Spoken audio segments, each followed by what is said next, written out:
लाल की जय। सद्गुरुदेव भगवान की जय। वृंदावन बरसाना धाम की जय। महाप्रभु श्री हरिवंश चंद्र जी महाराज की जय। श्री यमुना रस रानी की जय। समस्त सहचरी वृंद की जय। जय जय श्री राधे श्याम। जय जय श्री राधे श्याम। जय जय श्री राधे श्याम। जय जय श्री हरिवंश। श्री हरिवंश।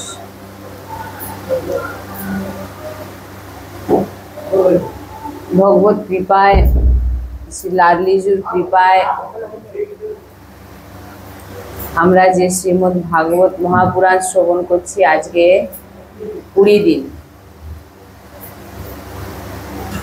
ভগবত কৃপায় আজকে আমরা 20 দিন ভাগবত চর্চা করছি এবং এক ভগবানের কৃপা ছাড়া সম্ভব নয়। যার মনে শ্রীকৃষ্ণ প্রেম উদয় হয়ে যায়, লাখ আকর্ষণ, লাখ তাকে লোভ দেখানো হোক না কেন, তার মনে কোনো প্রভাব পড়ে না। যেমন আজ আমরা 20 দিন ধরে ভাগবত কথা শ্রবণ করছি, প্রতিদিন যেন মনে হয় আবার শুনি আবার শুনি, কাল কি চর্চা হবে, কাল কি চর্চা হবে। এই হচ্ছে ভাগবতিক কৃপা। যখন মন ভগবানের চরণরূপী সূর্যের আশ্রয় একবার নিয়ে নেয়, ভাগবত চরণাবৃন্দের মনে প্রকাশিত হয়ে যায়, তার সামনে যত আকর্ষণ আর মায়ার শক্তি প্রভাব তার মনকে বশ করতে পারে না। যতক্ষণ আমাদের মনে কামনা আছে, কোটি কোটি সাধনাও নিষ্ফল হয়ে যাবে। এখানে বলছে যত কামনা আছে, যদি আমাদের মনে কামনা থেকে থাকে তাহলে কোটি কোটি সাধনার ফলও কিন্তু নিষ্ফল হয়ে যাবে। যার মন শান্ত তিনি সমস্ত সাধনার ফল পেয়েছে। তাই এই সৎসঙ্গ আর এই ভাগবত চর্চা প্রতিদিন এই শ্রবণ, আজ আমাদের 20 দিন শ্রবণ হয়ে গেল দেখতে দেখতে। এও 20 দিনে আজকে পড়লো। হ্যাঁ, যার মন কোনো প্রকার নিয়মের পালন, মানে কোনো প্রকার নিয়ম পালন করে না, যার মন বিচার শূন্য, বিষয়ের প্রতি আসক্ত, তার জন্য সব সাধনা ব্যর্থ। সে যাই সাধনা করুক না, যদি তার অনেক নিয়ম পালন করছে আর মনে কোনো রকম বিচার নেই যে আমি কোনটা ভুল করছি কোনটা ঠিক করছি, কোনো রকম বিচার নেই, বলছেন আর বিষয়ে আসক্ত, বলছেন যে তার জন্য সব সাধনা ব্যর্থ। ভাগবত বলছে, ভাগবত যে এটাই বলছেন, যার মন সদৈব বিষয়ের চিন্তন করে, আর বলছেন যার মন নিয়মের অধীনে থাকে না, কোনো নিয়ম টিয়ম কোনো সব নয়, সে যেটা মনে করে সেটাই নিয়ম বানিয়ে ফেলে। যার মন বিচার শূন্য, বেকার জীবন, বলছে কোনো ভাগবতিক স্পর্শ নেই।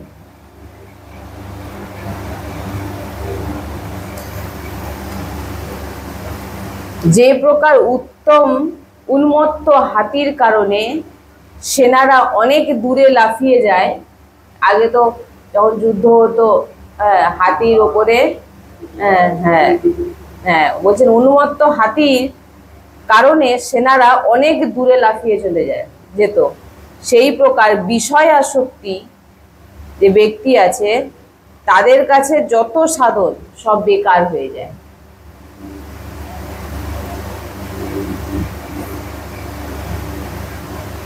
তাই যা সাধন করুন আর যা ভাবনা চিন্তা মনে আনুন সেটা যেন ভাগবতিক হয়।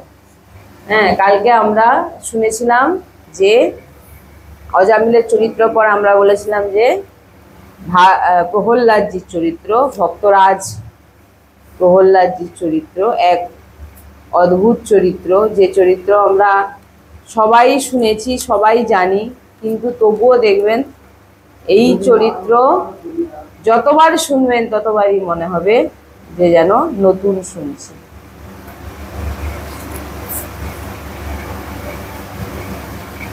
ভগবান শুধু যে তার ভক্তদের দেবতাদেরকেই ভালোবাসতেন আমরা এটা কি জানি? ভগবান দেবতাদের ভালোবাসেন আর অসুরদের ঘৃণা করেন। যদি এটাই হয়ে থাকে তাহলে ভগবান দৈত্যদের তাহলে পছন্দ করেন না, দেবতাদের পছন্দ করেন। তাহলে প্রহ্লাদ কে ছিল? দৈত্য পুত্রই তো ছিল, অসুর পুত্রই তো ছিল। তাহলে সব থেকে প্রিয় ভক্ত হলো কি করে? ভগবানের কাছে সবাই সমান। ভগবানের আশ্রয়ে যে যাবে, নাম যে নেবে, সবাই সমান। তিনি তো দৈত্য কুলে জন্মগ্রহণ করেছিলেন, প্রহ্লাদজি দৈত্য কুলে জন্মগ্রহণ করেছিলেন। যতটা প্রেম প্রভু প্রহ্লাদজির ওপর বর্ষণ করেছিলেন, আজও পর্যন্ত কোনো দেবতা এমন আবদার, এমন প্রেম, মানে এত ভালোবাসা কিন্তু পায়নি। যখন ভগবান বরাহ অবতার নিয়ে হিরণ্যাক্ষের বধ করে দিলেন, তখন হিরণ্যকশিপু শত্রু হয়ে গেলেন এবং কঠোর তপস্যা করলেন। আর ব্রহ্মাজি বললেন, ব্রহ্মাজি প্রসন্ন হলেন এবং ব্রহ্মাজি বললেন যে কি চাই বলো। হ্যাঁ, কি চাও? আমি তোমাকে বর দেওয়ার জন্য এখানে এসেছি। বলে না, সাধু সন্তজনের অভিশাপ আশীর্বাদ হয়। তাহলে সনকাদি ঋষিগণ যে দ্বারপাল জয় বিজয়কে যে অভিশাপ দিয়েছিলেন, সেটা দেখুন আজকে আশীর্বাদ রূপে পরিণত হচ্ছে নাকি। এবং দিতিকে কশ্যপ মুনি কি বলেছিলেন? যে তোমার গর্ভে যে শিশু, অমঙ্গল দুটি শিশু জন্মগ্রহণ করবে, তাদেরই পৌত্র রূপে ভগবানের অতি প্রিয় ভক্ত হয়ে জন্মালো। পৌত্র, নাতিপুতি। বা কশ্যপ দিতিকে বলেছিলেন, দিতির নাতি হচ্ছে না, দেখতে গেলে আপনি দেখুন। তো তখন বলছেন কি চাও? আমি তোমাকে সব বর দেওয়ার জন্য এখানে এসেছি। হিরণ্যকশিপু স্তুতি করলেন, স্তুতি করে বললেন, আমাকে অজয় অমর বর প্রদান করুন, আমাকে অমর করে দিন। হ্যাঁ, তখন ব্রহ্মাজি বললেন, আমি অমর নই, তো তোমাকে আমি অমর কি করে করব? আর কিছু চাও তুমি? ভূতেভ্য স্তব্ধ বিশিষ্টেভ্য মৃত্যু মা ভূমম প্রভু। 7:3:35 নম্বর শ্লোকে বলছেন, মনুষ্য অথবা পশু, প্রাণী অথবা অপ্রাণী, দেবতা কিংবা দৈত্য, ভিতর কিংবা বাইর, দিন কিংবা রাত্রি, অস্ত্র বা শস্ত্র, আরো অনেক কিছুই বলেছিলেন। এই সমস্ত দ্বারা কেউ যেন না আমাকে মারতে পারে। ব্রহ্মা তখন বললেন, তথাস্তু, তাই হবে। এবার হিরণ্যকশিপু খুব খুশি, মনের মতো বর পেয়ে গেছেন। আমি যা লিস্ট বানিয়েছেন বর, যে আর কেউ মারার মতো না। দিগ্বিজয় করে সমস্ত দেবতাদেরকে জিতে দিলেন আর সবাইকে বন্দী বানিয়ে নিলেন। বরুণকে নিয়ে তিনি জল ভরাচ্ছেন, এই জল ভর বরুণ। ইন্দ্রকে দিয়ে ঝাড় দেওয়াচ্ছেন, পুরো সব দখল করে নিয়েছেন। বেচারা দেবতারা কাঁদতে লাগলেন, প্রভু এ কি, কান্নাকাটি করতে লাগলেন। ভগবান বললেন, কালের প্রতীক্ষা করো, সময়ের প্রতীক্ষা করো, কালের প্রতীক্ষা করো। হিরণ্যকশিপুর তার মধ্যে প্রহ্লাদ সব থেকে ছিল কনিষ্ঠ। প্রহ্লাদজি সব থেকে ছোট, এবং উনাকে ছোট থেকেই একটা গ্রহণ লেগে গেছিল, একটা গ্রহ লেগে গেছিল। কি গ্রহ? কৃষ্ণ গ্রহ বিহিতাত্মান বেদ জগদিশম। কি গ্রহ? না নবগ্রহের শান্তি তো পণ্ডিতজি করে দেবেন। যদি কোনো নবগ্রহ যেমন শনি, রাহু, কেতু এদের দশা যদি লেগে যায় তো পণ্ডিতজি কোন রকম আংটি ফাংটি এটা সেটা দিয়ে করে দেবেন। কিন্তু বলছেন কৃষ্ণ গ্রহ, কৃষ্ণ রূপী গ্রহ তাড়াতাড়ি লাগে না। আর এই গ্রহ যদি একবার লেগে যায় তো কোনো গ্রহ, কোনো পণ্ডিত এই গ্রহকে শান্তি করতে পারে না। আর সেই গ্রহ লেগে গেছিল প্রহ্লাদজি। প্রহ্লাদজি কেমন ছিলেন? কখনো কাঁদতেন, কখনো হাসতেন, কখনো গান করতেন, কখনো নাচতেন। হ্যাঁ, আর কৃষ্ণরূপী, এই হচ্ছে কৃষ্ণরূপী গ্রহ যে লেগে গেছে তার লক্ষণ। কখনো গান করছেন, কখনো নৃত্য করছেন, কখনো কাঁদছেন, কখনো হাসছেন। কৃষ্ণ গ্রহ গৃহীতাত্মা, হ্যাঁ, কৃষ্ণরূপী গ্রহ আজকে প্রহ্লাদজিকে লেগে গেছে। একবার প্রহ্লাদকে গুরুকুলে পড়ানোর জন্য পাঠানো হলো, হিরণ্যকশিপু দানব বিশ্ববিদ্যালয়। হিরণ্যকশিপু দানব বিশ্ববিদ্যালয় স্কুলের নাম। এখানকার আচার্য ছিলেন শুক্রাচার্যের পুত্র সন্ত ও অমর্ক। দৈত্য পুত্রদের পড়াতেন, প্রহ্লাদজিকেও পড়াতেন। তো একদিন পুত্রকে দেখার ইচ্ছা হলো হিরণ্যকশিপুর, তাই তিনি দেখা করতে আসলেন। কোথায়? পাঠশালায়, হিরণ্যকশিপু দানব বিশ্ববিদ্যালয়।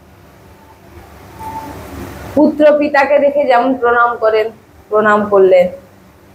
পিতা পুত্রকে, কনিষ্ঠ পুত্র, অতি আদরের পুত্র, প্রেম ভরে তাকে জড়িয়ে ধরলেন। পুত্রকে জিজ্ঞাসা করলেন, হে পুত্র, কেমন পড়াশোনা হচ্ছে? পুত্র বললেন, পিতা খুবই ভালো। হিরণ্যকশিপু বললেন, প্রহ্লাদ, আমাকে কোনো কিছু শোনাও, তুমি কি শিখেছো? কোলে বসিয়ে পিতা শিশুর মাথায় হাত বোলাচ্ছেন এবং বলছেন, কি শিখেছো আমাকে একটু শোনাও।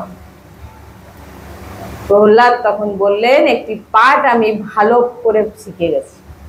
কি পাঠ? শোনাও আমাকে একটু। তখন বলছেন, তৎ সাধু মন্যে সর্বস্ব দেহিনাম। এই ঘর গৃহস্থের অর্থ অন্ধকুয়োতে পড়ে যাওয়া। এই ঘর গৃহস্থের অর্থ হচ্ছে অন্ধকুয়োতে পড়ে যাওয়া। এই যে বলছেন, তৎ সাধু মন্যে সর্বস্ব দেহিনাম সদা সমুত বিঘ্ন বিধাম সদগ্রহৎ হিত্বা হতম পতম গৃহমন্দ কূপম। এই যে গৃহমন্দ কূপম, হ্যাঁ, বনম গতো মধ্বা হরিমাশ্রয়। বলছেন যে পড়ে এই মায়ারূপী সংসারে, সে আর কিন্তু এই অন্ধ কুয়ো থেকে বেরোতে পারে না। এই জন্যে পিতা, বুদ্ধিমান ব্যক্তি বুদ্ধিমান ব্যক্তির কি করা উচিত? পিতা বলছেন কি করা উচিত? বনমগত যদ হরিম আশ্রয়, মানে বনমগত, বনে চলে যাও আর হরির আশ্রয় থাক। যে শত্রু মারার জন্য উঠে পড়ে লেগেছেন, সেই শত্রুর নাম নিচ্ছেন, বলছেন বনমগত, আর হরির নাম করতে বলছেন। বনে গিয়ে হরি আশ্রয় নিয়ে নাও হে পিতা, এটাই জীবনের সার। বন তো নেই এখন, মানে বন তো প্রায় শেষের পথে। তো যে কোনো, গুরুজি বলেছেন, যে কোনো ঘরের কোণে বসেই বনে বাস করছো মনে করো, দিয়ে সবকিছু গৃহস্থের মধ্যে থেকেই ত্যাগ করে দাও, কিছুই আমার নয়, এমন ভাবনা রাখলেও বলছে না যে আপনাকে ঘর ছেড়ে দিয়ে হিমালয়ে চলে যান, এখন আমরা গুরুজির মুখে শুনছি যে তোমাকে যখন তুমি গৃহস্থ করে নিয়েছো, তবে তোমাকে এখন আর গৃহস্থ ত্যাগ করতে হবে না। কখন ত্যাগ করবে? তোমার সমস্ত কাজ করার পর, সমস্ত কর্তব্য করে ঘরের কোণেই একটা আশ্রয় নিয়ে নাও। কেউ আমার নয়, কোনো স্ত্রী পুত্র স্বামী আমার নয়, আমি শুধু হরির, আমি হরির মতে হরির চিন্তনে থাকবো। আর এখানে প্রহ্লাদজি কি বলছেন? হ্যাঁ, তখন হিরণ্যকশিপুকে বলছেন এখন জঙ্গল কোথায়? এখন তো প্রায় জঙ্গল নেই বললেই চলে। তাও নেই কি, বৃন্দাবনে গেলে দেখতে পাবেন এমন এমন জঙ্গল আছে যার ভিতরে প্লাস্টিক চাপা দিয়ে বা মাটির নিচে মাটিকে খুঁড়ে গর্ত করে তার নিচেই ছোট্ট জায়গার মধ্যে এমন ভাবে সেখানে বানিয়েছেন সাধু সন্তজন আছেন যে সে জায়গা মানে একটা মানুষও ঢুকে ঠিকঠাক করে বসতে পারবে। মাটির নিচে গর্ত করেছে, বিশাল গর্ত করে নিচে, ভিতরে গর্ত করে পুরো তাকে যাকে বলে না ল্যাপে পুরো সুন্দর করে রেখেছেন। শ্রীজির একটি চিত্রপট রেখেছেন, একটি গ্রন্থ আছে আর নামমালা আছে। সারাদিন ওই নিচে বসে আছে, না আছে পাখা, না আছে এসি, না আছে কোনো কিছু। দেখুন ভজন করে যাচ্ছে। তা বলছেন বনম বৃন্দাবনম আগতঃ হরিম শ্রীকৃষ্ণম আশ্রয়। বলছেন যে বৃন্দাবনে এসে নন্দনন্দনের আশ্রয় নিয়ে নাও। পিতাকে বলছে এটাই সার জীবন। কথা তো শাস্ত্রসম্মত বলছে। হ্যাঁ, মাথা খারাপ হিরণ্যকশিপু এবার রেগে যাচ্ছে, মানে কি বলে। তারপর মনকে বোঝালেন বাচ্চার কোনো ভুল নেই, ভুল হচ্ছে আমার স্কুলে। আমার স্কুলে ঠিক শিক্ষা দেওয়া হচ্ছে না, ওইটুকু বাচ্চা, তার কি দোষ?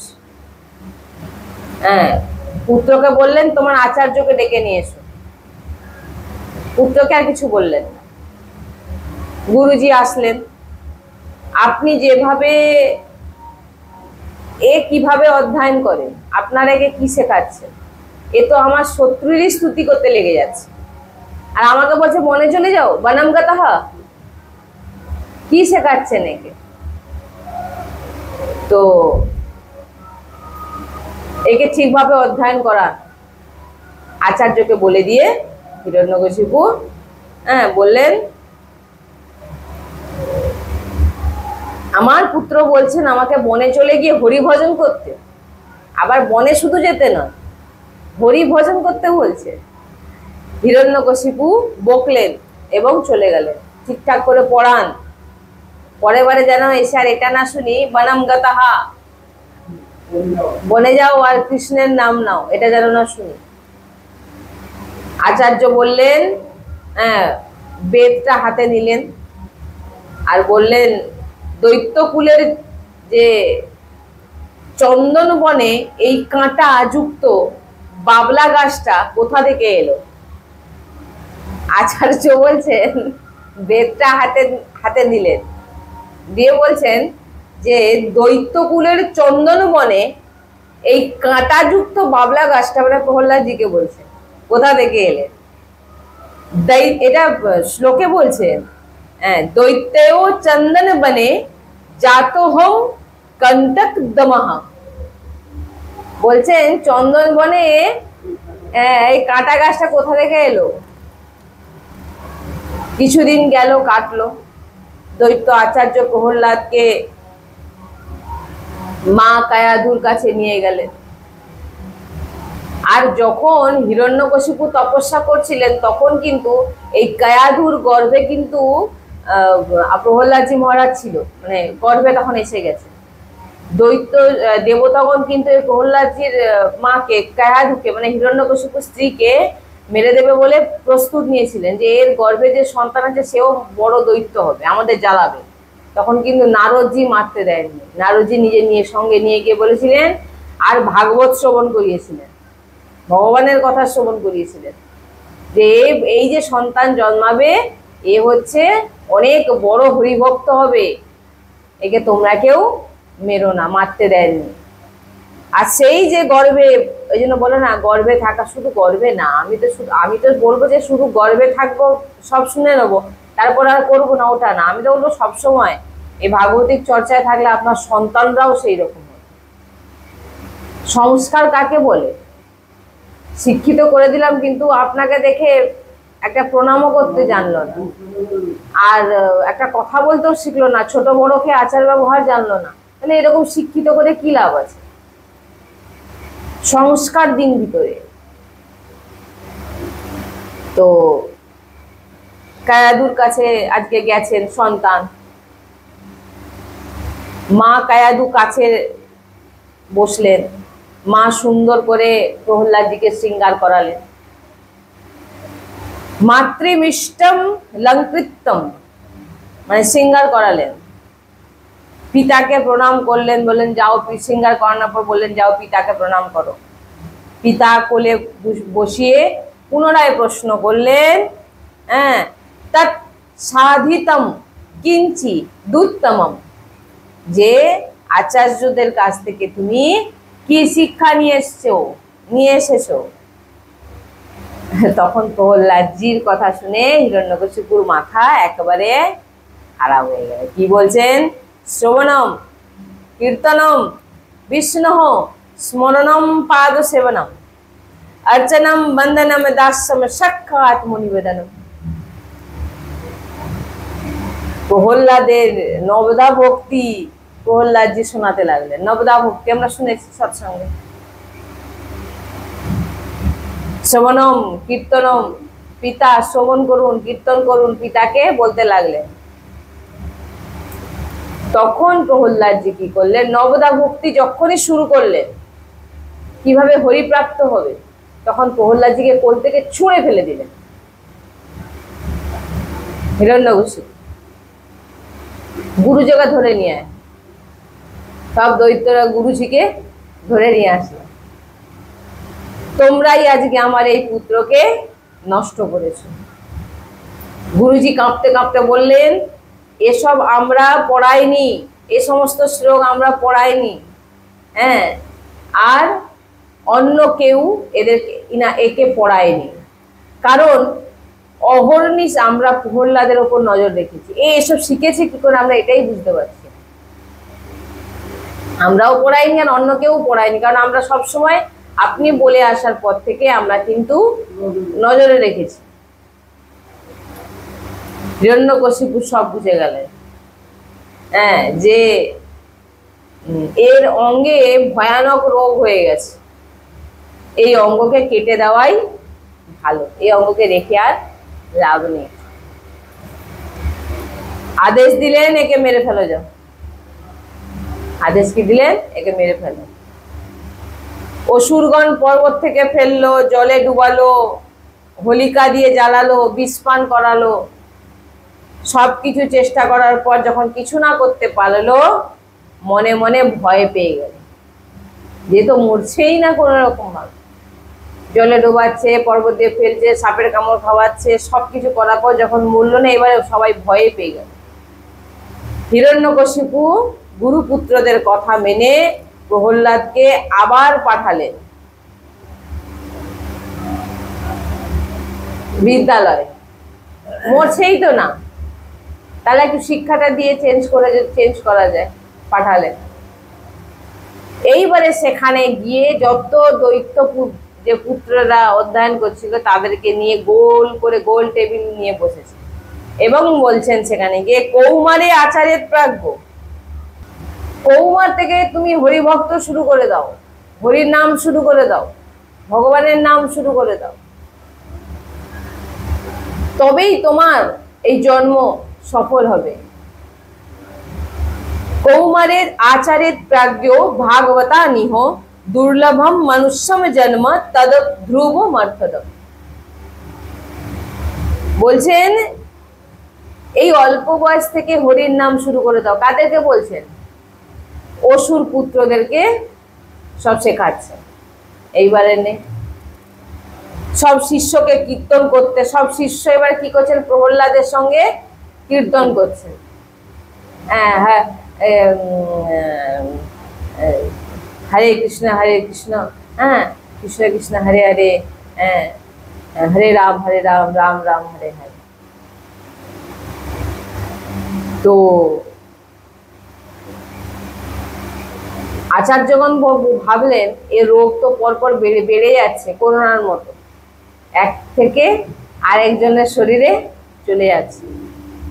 তখন হিরণ্যকশিপু যদি এইগুলো শোনে তো আমাদেরকে আর মেরেই ফেলবে। বলছেন দুর্বিনীত মন্দাত্ম কুল ভেদ করাধম, বলছেন এ হচ্ছে কুল কলঙ্কিত প্রহ্লাদ, কুলকে কলঙ্কিত করে দিয়েছে প্রহ্লাদ। গালাগালি, তাকে অতিরিক্ত হিরণ্যকশিপু কি করলেন, অতিরিক্ত গালাগালি করলেন। হ্যাঁ, তুই আমার আজ্ঞা মানবি না, তুই এই হরিনাম বন্ধ কর। হে পিতা, তখন বলছেন না, শুধু আমার মধ্যেই পরমেশ্বর ভগবান নেই, পরমেশ্বরের বল নেই, সবার মধ্যে আছে, সবকিছুর মধ্যে আমার ভগবানের বল আছেন, আমার ভগবান বিরাজমান। তিনি হচ্ছে সর্বশ্রেষ্ঠ বলবান, তিনার উপরে আর কেউ বলবান নেই। পিতা আপনাকে ব্রহ্মাজি বরদান করেছেন, তিনি ওই ব্রহ্মাজিকেই কিন্তু আমার প্রভু সৃষ্টি করেছেন এবং বল প্রদান করেছেন। সবকিছু সৃষ্টি কিন্তু আমার প্রভুর বলেই হয়েছে। হিরণ্যকশিপু রেগে গিয়ে বললেন, কোথায় তোমার ভগবান, বলো, দেখাও। স্তম্ভে, এই স্তম্ভে কি তোমার ভগবানকে দেখতে পাওয়া যাবে? তখন বলছেন, প্রহ্লাদ বললেন, মায়াতু দৃশ্যতে। প্রহ্লাদ বললেন, জলে বিষ্ণু, স্থলে বিষ্ণু, বিষ্ণু পর্বতে আর মস্তকে, কোথায় নেই আমার ভগবান। কিন্তু আপনার চোখ মায়াতে ডুবে আছে, তাই আপনি আমার প্রভুকে কোথাও দেখতে, সমস্ত কিছুর মধ্যে আমার প্রভু বিরাজমান। পিতা গদা নিয়ে স্তম্ভে প্রহার করলেন। পিতা স্তম্ভ ফেটে নরসিংহ ভগবান প্রকট হলেন। ওই যে বলেছিলেন, না স্ত্রী মারতে পারবে, না পুরুষ মারতে পারবে, না মানুষ মারতে পারবে, না জন্তু মারতে পারবে, না অস্ত্র মারতে পারবে, না শস্ত্র মারতে পারবে, না মানুষ না জন্তু। এমন রূপ কেন নিয়েছিলেন ভগবান? দেখুন, কি হাফটা হচ্ছে সিংহ আর হাফটা হচ্ছে মানুষ। ওই যে না নর, না নর বলবেন, এই জন্য তো বলা হয় নরসিংহ। না মানুষ না জীব, মানে জন্তু,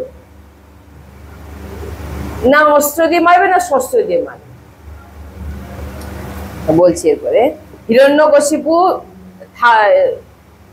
দাঁড়িয়ে আছেন, স্তম্ভে গদা প্রহার করতেই ভিতর থেকে প্রকট হয়ে গেলেন শ্রী নরসিংহ ভগবান। নরসিংহ ভগবান কি জয়। এই নরসিংহ আমরা কিছুদিন আগে উৎসব পালন করলাম। তো হিরণ্যকশিপুকে ধরলেন নরসিংহদেব, প্রচন্ড রেগে আছে, চোখ থেকে যেন রক্ত বেরিয়ে আসবে, এত তীব্র ক্রোধ। হিরণ্যকশিপুকে কোলে শুয়ে তখন হিরণ্যকশিপু বলছেন, দাঁড়ান দাঁড়ান, আমাকে তো কোনো অস্ত্র আপনি মারতে পারবেন না, আমাকে কোনো নিচে মারতে পারবেন না, বায়ুতে মারতে পারবেন না, হ্যাঁ, মানে ভূমিতে মারতে পারবেন না, আকাশে মারতে পারবেন না, ঘরে মারতে পারবেন না, বাইরে মারতে পারবেন না, অস্ত্র দ্বারা মারতে পারবেন না। বলে, দেখ তুই কার উপর শুয়ে আছিস? ভগবানের উরুর ওপর শুয়ে বললেন, অস্ত্র কি? অস্ত্র দেখালেন, বললেন, দেখ এই আমার নখ। দিয়ে কি করলেন? উদরকে একদম বিদীর্ণ করে দিলেন।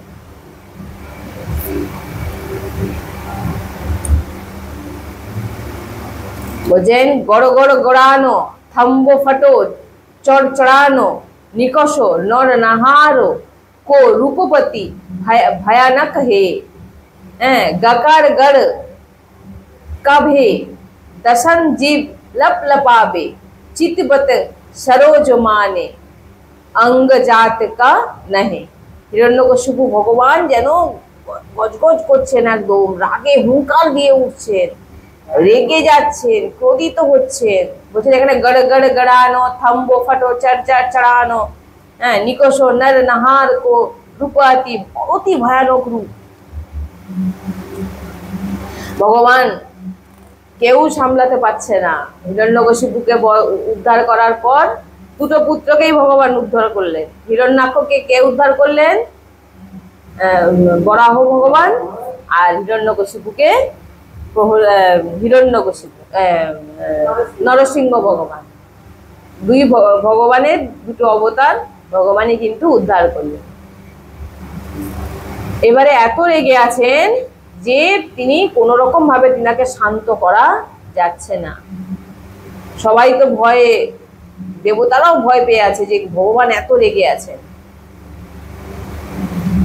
ভগবানের কৃপা করুণায় পরিপূর্ণ হয়ে গেলেন। যেমন সদ্যজাত বাছুরকে দেখে গৌমাতার বাৎসল্য প্রেমে ভরে যায়। আর সামনে দাঁড়িয়ে আছেন কে? প্রহ্লাদ।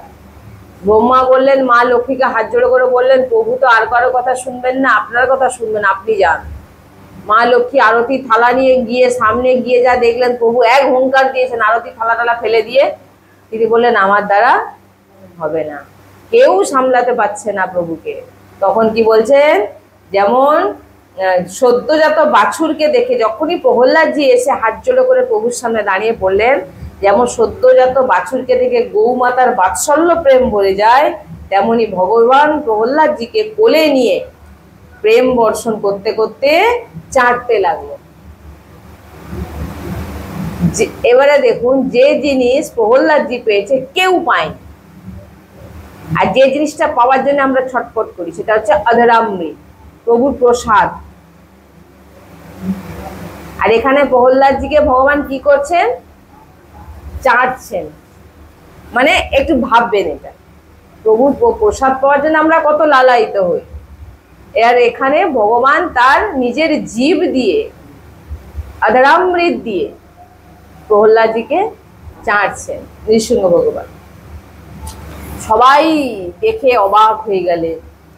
আজও পর্যন্ত কোনো দেবতাকে এমন ভাবে করেননি প্রভু। ভক্তকে সবসময় ক্ষমা চাইতে দেখা গেছে, কিন্তু প্রথম ভগবান হাত জোড়ো করে ক্ষমা চাইছে। কার কাছে? প্রহ্লাদজির কাছে।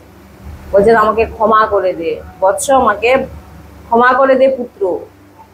হে প্রহ্লাদ, আমার আসতে একটু দেরি হয়ে গেছে, তবে কত অত্যাচার সহ্য করতে হয়েছে, ক্ষমা চাইছেন প্রভু।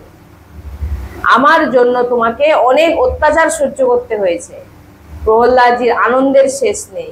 গদগদ স্বরে প্রেম অশ্রুপাত নেত্র দিয়ে বর্ষণ হয়ে যাচ্ছেন। হ্যাঁ, 42টি শ্লোকের দিব্য স্তুতি করেছিলেন প্রহ্লাদজি। করছেন দিব্য স্তুতি নৃসিংহ ভগবানেরকে। আমি তমগুণী অসুর বংশে জন্মগ্রহণ করেছি, এই জীব আপনাকে কিভাবে প্রসন্ন করতে পারে? কে বলছেন? প্রহ্লাদ। কিন্তু আমি নিশ্চিত ছিলাম একদিন না একদিন আপনি আমার উপর কৃপা করবেন। কেন কৃপা করবেন? আমি তো অসুর কুলে জন্মগ্রহণ করেছি, আমি তো দেবতাদের কুলে জন্মগ্রহণ করি, তো আমাকে কেন প্রভু কৃপা করবেন? কিন্তু এখানে প্রহ্লাদজি বলছেন, আমি অসুর কুলের হয়েও আমার মনে এক বিশ্বাস ছিল যে আপনি আমার উপর কৃপা করতে একদিন না একদিন আসবেন। এতটাই কৃপা করবেন, হ্যাঁ, কল্পনাও করতে পারিনি। যে কৃপা আপনি ব্রহ্মা, শঙ্কর, লক্ষ্মী তাদের উপরে এমন কৃপা করেননি, ওই কৃপা আপনি আমাকে দৈত্য পুত্রকে দিয়েছেন। এক হচ্ছে মাথায় হাত বোলানো, আর এক হচ্ছে জিভ দিয়ে চাঁথা। কোনোদিন দেখেছেন ব্রহ্মা, শঙ্কর, লক্ষ্মী আদির মাথায় হাত দাও, মানে মস্তকে হাত ভগবানের আছে? এখানে দেখা আছে ভগবানের যে হস্তকমল প্রহ্লাদজির মস্তকে। প্রহ্লাদজি বলছেন যে এরকম কোনোদিন হয়নি, মানে যে এত কৃপা করেছেন, যে কৃপা আপনি ব্রহ্মা আর শঙ্কর, লক্ষ্মীকেও করেননি, আমার উপরে যে কৃপা করেছেন। ভগবান বললেন, কি চাও বলো। ভক্তির বদলে কিছু চাই না, প্রহ্লাদজি বলছেন। যদি কিছু দিতে হয়, কিছু চাইবার যাতে মনে ইচ্ছাই না থাকে এমন বর আমাকে দিন, যাতে কোনো কিছু চাওয়ার ইচ্ছে না থাকে, এই বরটা দিন। প্রহ্লাদ ভগবান বললেন, হ্যাঁ, পদে বসো, এক মন্বন্তর পর্যন্ত রাজ্য করো, তারপর হ্যাঁ তুমি সর্বদা আমার সঙ্গে থাকবে, এখন তুমি রাজত্ব করো। আর এই একটা কথা প্রহ্লাদজি বলেছেন, হে প্রভু, আমার পিতা যেন নরকে না যায়। তখন নৃসিংহ ভগবান বলছেন, কি বলছো প্রহ্লাদ, তোমার 21 পিঁড়ি গায়ে কেউ হাত দিতে পারবে না। তোমার মতো পুত্র যার গৃহে জন্মেছে সেই পিতা নাকি নরকে যাবে? সে পিতা নরকে যাবে? হ্যাঁ, সে তাই বলছে তুমি এ চিন্তা করো না। এ চিন্তা করছো, তুই তার জায়গায় পৌঁছে গেছে। উদ্ধার করেছে কে? কে উদ্ধার করেছে? ভগবান। ভগবান কেন উদ্ধার করলো? প্রহ্লাদজির জন্য। প্রহ্লাদজির যে জন্যই তিনি প্রকট হলেন। প্রহ্লাদ এমন বর নিয়েছিলেন যে কেউ মারতে পারবেন না, প্রহ্লাদজির জন্য তিনি এমন রূপ নিয়েছিলেন, হ্যাঁ কি না? এই রূপটা কার জন্য নিয়েছিলেন? এইরকম নরসিংহ রূপ। প্রভু কত সুন্দর, শান্ত, শিষ্ট, কত শৌখিন আমাদের প্রভু। এখানে কি রূপ নিচ্ছেন? রক্ত মাখছেন, হ্যাঁ? তো প্রহ্লাদ পদ, প্রসাদ, এই সমস্ত স্বীকার করতে চাইছিলেন না, রাজ্য, পদ, এগুলো স্বীকার করতে চাইছিলেন না। হ্যাঁ, তবু তিনার আদেশ, প্রভুর আদেশ মানলেন। হ্যাঁ, আর প্রভুকে একটা কথা বলেন, আমাকে বরদান দিন আমার পিতার যেন অধোগতি না হয়। ওই যে যেটা বললাম, হ্যাঁ, বলছেন কুলম পবিত্রম জননী কিতার্থম বসুন্ধরা মান্যবতী চ ধন্যম স্বর্গস্থিতায় পিতরোপি ধন্যা এসম কুলে বৈষ্ণব নাম ধেন। কি বলছো? কুলম পবিত্রম জননী কিতার্থম, যে কুলে তোমার মতো পুত্রের জন্ম হয় সেই কুলে কেউ নরক যায় না। আর বলছে জননী কিতার্থম, যে মাতা তো এমন পুত্রকে গর্ভে নিয়েছেন না, তার জন্য সমস্ত দেবতা পুষ্প নিয়ে আগে থেকে দাঁড়িয়ে আছে, পুষ্প দিয়ে, যে এমন ভক্তকে গর্ভে ধারণ করেছো, হ্যাঁ, সেই জননীকে। আর যে জননী যেখানে তাকে জন্ম দিয়েছেন, বসুন্ধরা, যে স্থানে, যে গ্রামে, যে শহরে, বলছেন সেই বসুন্ধরাও ধন্য হয়ে যায়। এমন ভক্ত সেই জায়গায় জন্মগ্রহণ করার জন্য। স্বর্গে স্থিতায় পিতরপি ধন্য, যত পিতৃগণ আছে সব ধন্য হয়ে যায়। হ্যাঁ, এসব কুলে বৈষ্ণব নাম ধেন, এমন বৈষ্ণব ভক্ত যার গৃহে জন্মাবে, হ্যাঁ, তার কুল পবিত্র হয়ে যায়। তাই এই হচ্ছে আজকে আমরা শুনলাম প্রহ্লাদজির কথা, অদ্ভুত। এর থেকে আমরা এটাই জানতে পারি যে ভগবান কত কৃপাময়। হ্যাঁ, ভক্তের জন্যে যে কোনো রূপ তিনি ধারণ করতে পারেন। এ রূপের কোনো মানে আছে কি? আপনারা বলুন, আপনারা চিন্তা করে দেখুন, এই রূপ শুধু প্রহ্লাদজির জন্যে তিনি নিয়েছিলেন। জগতে আমি তো যখন ছবি, চিত্রপট দেখি, ভাবি প্রভুর এরকম রূপ নেওয়ার কি প্রয়োজন ছিল? চিড়ে দিচ্ছে, হ্যাঁ, রক্ত মাখা, এত ক্রোধিত প্রভুর কোন ছবিতে? হ্যাঁ, এমন রূপ, হ্যাঁ, গর্জন ছাড়ছে। এই রূপ কিসের জন্য? শুধু তার ভক্তের জন্য। তার ভক্তের ওপর অত্যাচার হচ্ছে, সেই অত্যাচার থেকে তার ভক্তকে রক্ষা করার জন্য প্রভু এমন রূপ নিয়েছেন। আমাদের জন্য প্রভু আজও এই স্তম্ভেই বিরাজমান আছে, কিন্তু চোখ আমাদের নেই, আর ডাকার মতো সেই ব্যাকুলতা আমাদের মধ্যে নেই, যার জন্য আমরা প্রভুকে স্তম্ভেও দেখতে পাই না। প্রভু আজও সব জায়গায় বিরাজমান, কিন্তু আমাদের দৃষ্টি নেই। তাই আমাদের ভিতরেও যেন এমন দৃষ্টি আছে। প্রভুর কাছে সবসময় কৃপা প্রার্থনা করুন, প্রভু যাতে এইরকম প্রহ্লাদজির মতো স্বভাব, প্রহ্লাদের মতো ভক্ত, এরকম ভক্ত কেন হতে পারবো? লোক বলে না ও প্রহ্লাদের মতো আমরা হতে পারবো, কেন হতে পারবো না? কিন্তু হওয়ার আগেই বলে দিচ্ছ না হতে পারবো না। তুমি আগে শোনো, আচার আচরণ চেঞ্জ করো, দেখো না তুমিও সব জায়গায় প্রভুকে দেখতে পারবে। আর কে কে জানে না যে প্রভু আপনার জন্যই না কোনো রূপ নিয়ে প্রকট হয়ে যায় রক্ষার জন্য। শ্রী রাধা বল্লভ লাল কি জয়, শ্রী হরি राधे राधे राधे राधे राधे राधे भगवान की जय, भगवान की जय, भगवान की जय।